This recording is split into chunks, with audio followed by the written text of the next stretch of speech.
ఒక అందమైన గ్రామంలో ఒక పెద్ద చెట్టు మీద చిన్న పిచ్చుక ఆనందంగా నివసిస్తుంది. ప్రతిరోజూ అది పాటలు పాడుతూ ఆకాశంలో ఎగురుతూ సంతోషంగా గడిపేది. ఒకరోజు ఆకాశాసంలో నల్లని మేఘాలు కమ్ముకున్నాయి.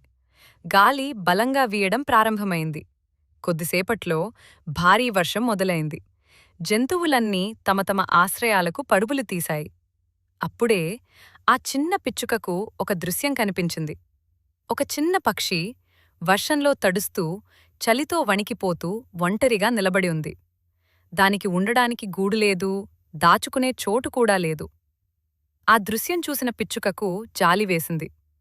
తన గూడు చిన్నదే అయినా ఆ పక్షిని ప్రేమగా పిలిచింది.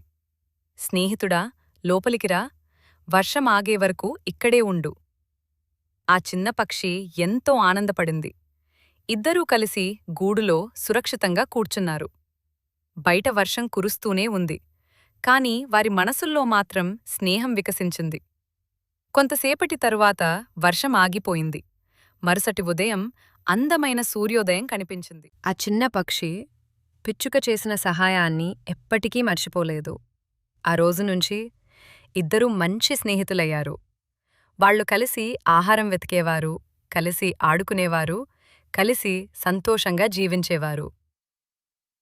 కష్టాల్లో ఉన్నవారికి సహాయం చేయడం గొప్ప గుణం.